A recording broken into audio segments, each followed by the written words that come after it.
James and I were happy, or at least I thought we were. When he proposed, I believed I'd found the person who would finally pull me from the shadows that had haunted me since my father's death. But it didn't take long after the wedding for the cracks to show.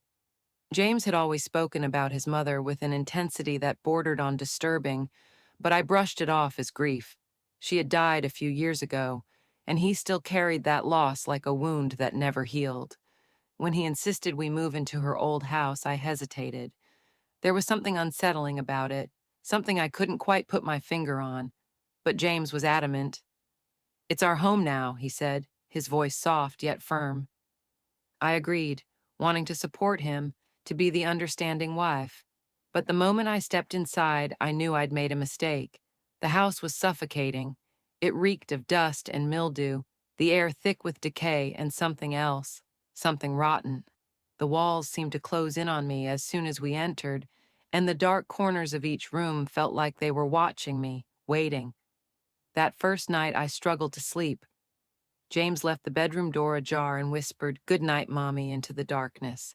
His voice was childlike, a strange, eerie tone that sent a shiver down my spine. I turned to him, expecting to see a hint of humor in his eyes, but there was none. He was serious, his face blank, almost vacant. I wanted to ask him about it, but fear kept my mouth shut. I didn't want to know the answer. The days turned into a nightmare. Every attempt I made to change or decorate the house was met with resistance. "Mommy wouldn't approve," James would say, his tone flat and lifeless. It wasn't just a phrase, he believed it.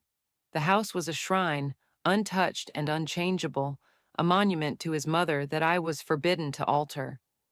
The first time something truly terrifying happened, I was alone in the kitchen. I heard a voice, a soft hissing whisper, calling my name. "Sarah." It was faint, almost imperceptible, but unmistakably real. I spun around, but the room was empty. My heart pounded as I searched the house, finding nothing but silence. I tried to tell James, but he brushed it off, his eyes darkening with something I couldn't place. "You shouldn't be afraid," he said. "She's just trying to get to know you." That night, I lay awake, staring at the door James had once again left slightly open. I heard it again, the same voice, closer this time. "Sarah, you don't belong here." The air in the room grew colder, the shadows deepened. I felt her before I saw her, a figure, tall and thin, standing just beyond the door.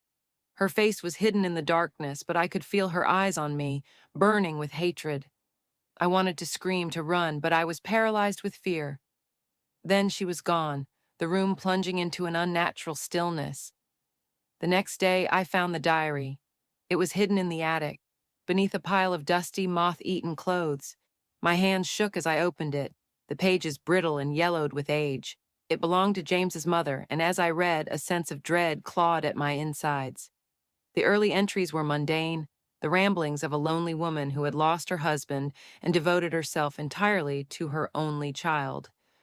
But as I read on, the tone shifted. Her words grew more possessive, more desperate. She wrote about James in ways that made my skin crawl. How no one else could love him the way she did, how he was hers and hers alone. There were entries about her touching him, about the way he responded, confused and frightened, but always obedient. And then there were the rituals, dark, twisted rituals to bind them together forever. She wrote about blood, about how she made him promise to never leave her, how she would make sure they were never apart, even in death. As I read, a realization struck me, a horrible, gut-wrenching truth. She had never really left. The house was her tomb, her prison, and she wasn't alone. She had kept James with her, trapped in her twisted love, and now she was turning her attention to me. That night, the house came alive with horrors. The walls groaned and shifted, the floors creaked under the weight of unseen footsteps.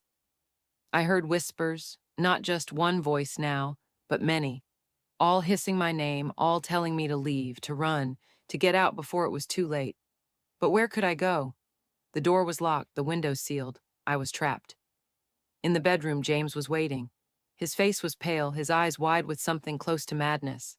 "She's here," he whispered, a smile twisting his lips. "She's always been here." And now, she wants you. I backed away, but there was nowhere to run. The shadows moved, swirling around me, and I saw her again, standing in the doorway. This time she was clearer, her face gaunt and hollow, her eyes black pits of rage.